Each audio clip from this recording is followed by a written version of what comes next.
Okay, hi Flavia. Let's take a look at this new set of essays. All right, the pie charts show the preference divided between 8 subjects in a school in New South Wales during 2014-2017. So that's a little awkward here. The preference divided between... how about the pie charts show preferences for 8 subjects in a school? All right, I think that works a lot better. Okay, during 2014, the most preferred subjects were geography and math at 27.7 and 27.3 respectively. In contrast, chemistry had the smallest numbers. Well, it's not numbers, careful. It's actually figures or proportions or percentages, you could have said, but not numbers. They're not numbers because they're percents, okay? At just 1%, and history together with IT had the same, again, you could have said figures of only 1.2% each.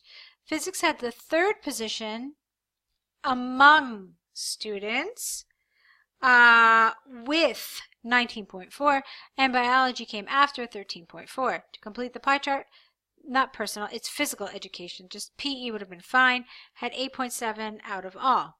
Okay? That's a little awkward, 8.7 out of all. For physical education had 8.7%, done. So in the year 2017, not of, get rid of, biology showed to be the new favorite subject with 24.1. Physics followed by history represented, okay, this is all past tense and everything so far has been past tense, so keep it consistent. Represented the second and third at 21.1 and 19.4 respectively. Geography took 18.7% of the pie chart, and PE, physical education, not personal, and IT had the lowest numbers at 3.2, 1.4. Chemistry was not voted, or not even voted, how about selected during 2017 and is not part of the percentage. Okay, fine. Overall, the subject preferences had change between the years, especially biology, which had the biggest figure in 2017, and history, which had an increase of 18.2% in 2017 comparing with 2014. 3 subjects had a big decrease between those years, which were math, geography, and PE, and physics with an S at the end showed a slight increase in 2017. Okay, so let me tell you a couple of things that are a little problematic for me in this task 1. The first problem is that this isn't an overview. It's too detailed to be an overview. You've gotten into figures. It's like 3 sentences or so long. Maybe it's not 3. Maybe it's 2. It's still too long. That's the point. No, it is 3 sentences. It's too detailed, so it's not doing what an overview should do. An overview should really just, give 1 or 2 pieces of information, certainly no data, and just be able to describe to the reader the most obvious thing, the biggest change, just something very obvious. You went into far too much detail here. The other thing that I wasn't super crazy about was this paragraph. I felt like you really just went down the row. You had those 7 subjects, so it was just first, second, third, fourth, fifth, sixth, seventh. So it felt very monotonous to me. And so I wasn't totally crazy about it. Yeah, I know you did this little thing here combining physics with history, but still it just had this from top to bottom. It started here and then this and then that and then that. So I wasn't super crazy about it because it doesn't really show any critical thinking. Okay, that's the reason why I say that. Okay, yeah, it wasn't quite the case here. This showed a little more variety, but this, like I said, and then of course the problem really was your overview, which really was not an overview. Okay, let's take a look now. What about grammar? I think there were some grammar things. I was pretty consistent about correcting them. So let's move on to your task 2. Let's see what you said there. Money on weddings. Let's see what you answered here. Societies throughout both the developing and developed world have considered weddings as an important... No, how about consider weddings as an important moment for a couple's life. Some believe that the benefits of this ceremony have a cultural background involved, and it is the biggest act of love, while, no comma, others think that the disadvantages of spending big quantities of money overcome the advantages, which could be better spent in a different way. This essay will analyze both points of view using examples of studies by Oxford University students and a hypothetical example of how the money could be better spent. Okay, there's a couple of problems in this paragraph. So this one was fine, the sentence. And then this felt really strange to me. No, the benefits of this, some believe that the benefits of this ceremony have a, now here's the thing, nobody's debating the benefits of a wedding. They're debating whether or not spending a lot of money has benefits. Okay, so your focus here for me is incorrect. That's the first thing. There's nothing about money discussed here, and so that's why I was like, wait a minute, what's going on? So it should be the benefits of spending a lot of money on this ceremony have cultural background involved, and which is the biggest act of love. Okay. And then this is awkward here because you say which could be spent in different ways. Now what's the problem with this relative clause? It's because it comes directly after the word advantages. So it's almost as if it's referring to, this clause refers to advantages, which it's not. It's actually referring to money. So what you really want to say, and this is one of the problems when you have an extra long sentence like this, some believe that the benefits of this ceremony, okay, some believe that the benefits of spending a lot of money on the ceremony have cultural background involved, and it is the biggest act of love, while others think that the disadvantages of spending large quantities of money, which could be spent in a different way, overcome the advantages. Now, either way you look at it, it's a really long sentence, and it's a little too complicated. The meaning gets muddled. So be careful when you see your sentences are going to like that third line, say, whoa, you know, maybe I should stop, maybe I should split up my sentence a little bit, because when that happens, it's very easy for the meaning to get lost, okay? Now, the other issue that I have is this. You say that you have a hypothetical example of how the money could be better spent. I don't see that as being any part of the essay here, of that being in question. They're asking you about people spending a lot of money. What are the benefits of this when you spend a lot of money on a wedding? And what are the disadvantages of spending a lot of money?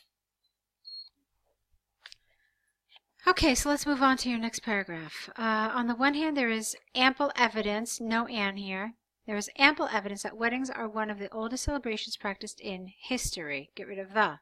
The central reason behind this is twofold. Firstly, it involves the benefits for a culture where the traditions still remaining through generations, creating identification. Okay, grammar is all over the place here, Flavia. So let's try it again.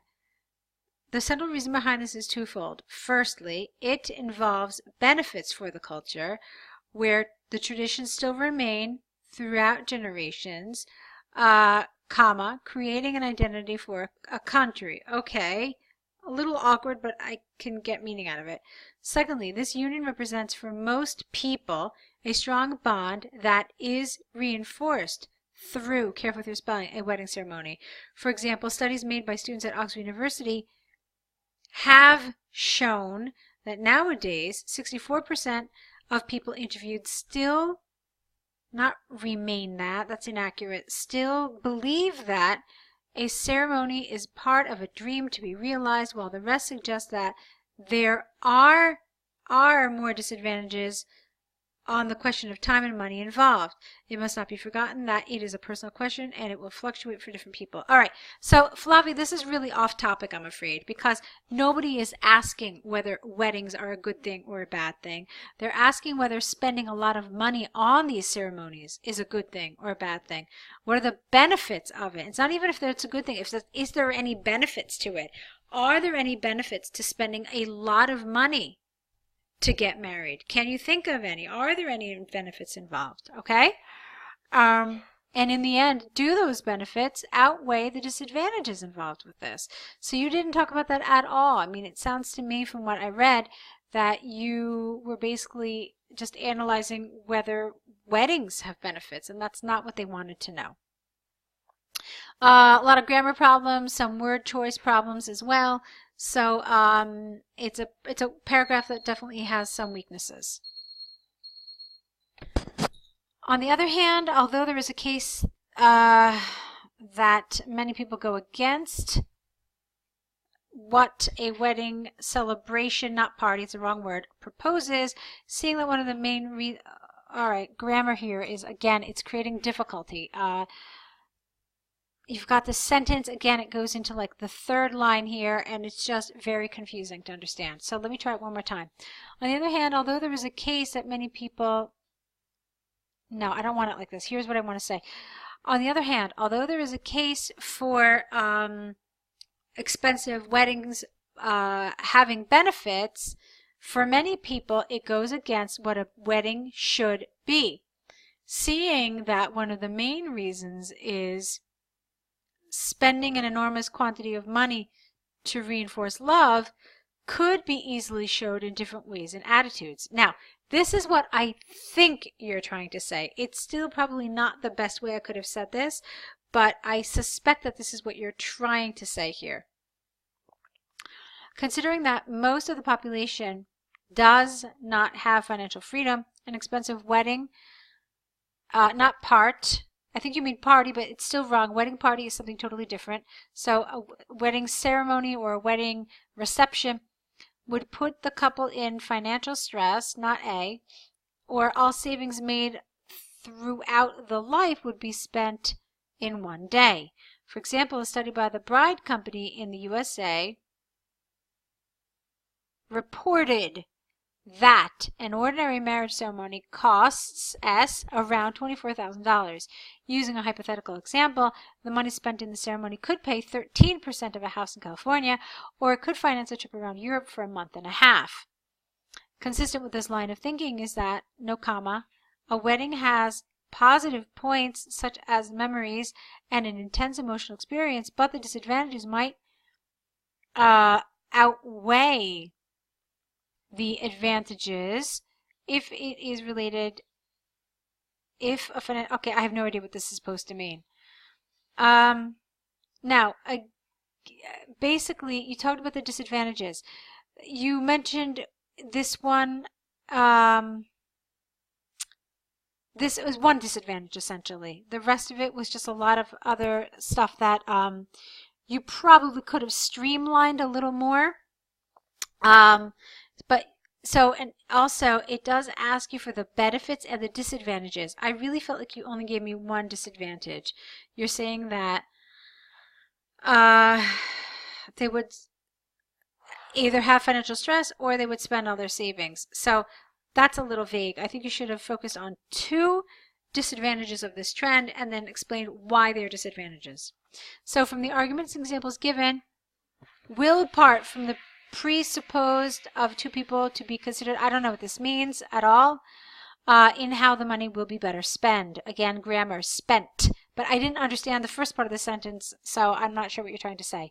Some might think that a wedding, I don't know what a wedding part is. We usually call it a wedding reception, a wedding ceremony, wedding festivities would have been nice. Is a dream to be considered while others would rather invest the money in different ways and situations of life. Okay, Flavia, so I think I've been pretty clear about what the issues are here. It's a lot of stuff with the grammar, a lot of grammar problems, and then some of the essay itself is not well developed. It's got some issues as well. So go ahead and correct these, return them back corrected, add to your error correction list, and let's see what you write next time. Good luck.